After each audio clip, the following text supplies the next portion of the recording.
जय सिया राम। गंगा अवतरण की विभिन्न कथाएं। समुद्र भारतीय संस्कृति की पहचान माँ गंगा स्त्रोत से है।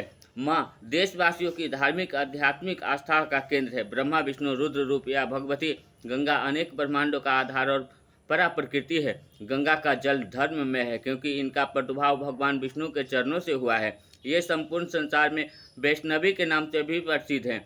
गंगा संपूर्ण जगत की धात्री हैं। लोक माता गंगाजल समस्त पापों को जलाकर भस्म कर देता है। कलयुग में गंगाजल का सेवन ही सर्वोत्तम है।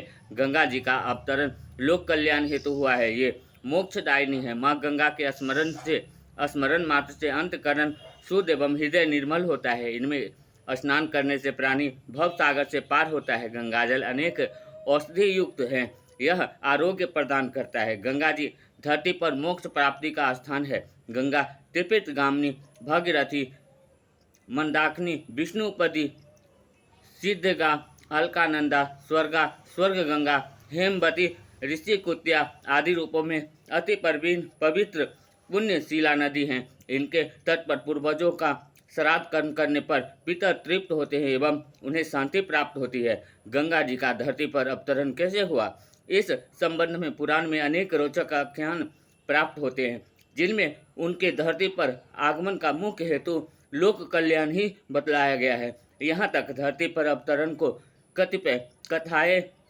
दी जा रही है। एक बार की बात है, माता पार्वती को गंगा जी के प्रति सापात्य बुद्धि हो गई और उन्होंने शिव जी से कहा कि आप गंगा को अधिक महत्व देते हैं और उसे सिर पर बैठा रखा है, परंतु शिव ने उनकी बातों को सुना अनसुना कर दिया। माता को शिव जी के इस व्यवहार से बड़ा ठेस लगी। उन्होंने अपनी इस समस्या को पुत्र गणेश के समक्ष रखा और साथ ही यह भी कह दिया कि यदि गंगा इनकी जटाओं से नहीं हटी तो मैं तप करने के लिए हिमाचल चली जाऊंगी। वस्तुत उस समय धरती पर 12 वर्ष का अकाल पड़ा था।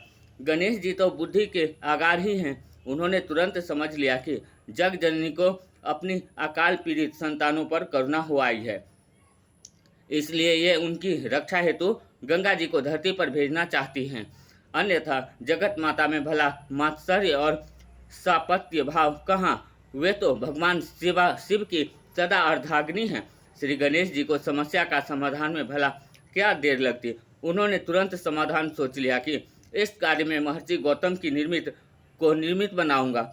इससे उनकी महिमा का प्रकाशन तो होगा ही, साथ ही धरती के प्राणियों का भी हित होगा। इस प्रकार गणेश जी मन ही मन समस्या के समाधान को निर्धारण कर कार्तिकेय और जया को लेकर महर्षि गौतम के आश्रम ब्रह्मगिरी पर पहुंच गए। वहां पहुंचकर गणेश और कार्तिकेय ने ब्राह्मणों का भेष बनाया और वहां रहने वाले अन्य ब्राह्मणों में शामिल हो गए तथा जया गौ रूप धारण कर गौ समूह में शामिल हो गई। एक दिन विघ्नराज गणेश लीला रची। उनके कथा अनुसार जया ने दुर्बल गौ का रूप धारण किया और महर्षि गौतम के धान के खेत में जाकर उसे खाने और कुचलने लगी।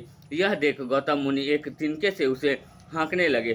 तब वह माया रूपी गौ वहीं पर गिर कर मृत प्राय हो गया। यह देखकर वहां रहने वाले अन्य ब्राह्मण और ऋषि मुनि हाहाकार करने लगे और कहने लगे, हे मुनिवर, अब हम आपके आश्रम में पूर्व के भांति नहीं रह सकते, अतः हमारा यहाँ से चले जाना ही उचित है।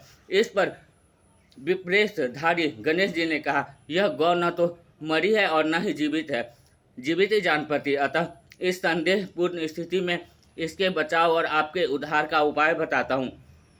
गौतम जी ने कहा, यह गौ जिस प्रकार उठ खड़ी हो और मेरे पाप का प्रायश्चित भी हो जाए, मैं वह सब करने को तैयार हूँ, आप उपाय बतलाइए। इस पर गणेश जी सब विप्रों से अनुमति लेकर कहा कि आप भगवान भूत भावन सदाशिव के जटा कलाप विहार करने वाली भगवती गंगा को धरती पर लाकर उनके जल से इस गौ को अभिषिक्त करे। यह करे तो यह गौ उठ खड़ी होगी और आपका प्रायश्चित हो जाएगा। गणेश जी का यह वचन सुनकर गौतम ऋषि भगवान शिव की घोर तपस्या की।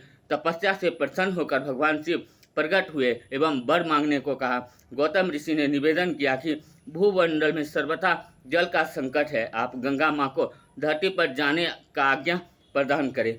माँ आपके मस्तक पर विराजमान है। भूमंडल का जल संकट दूर करने हेतु भगवान ने माँ गंगा को एक धारा को धरा पर भेजा। इस प्रकार माँ गंगा धरा पर अवतरित हुई एवं माता पार्वती का कार्य भी सफल हुआ। वे ही माँ गंगा धरती पर गौतमी गंगा के नाम से प्रसिद्ध हुई। ब्रह्म पुराण। जय सिया राम।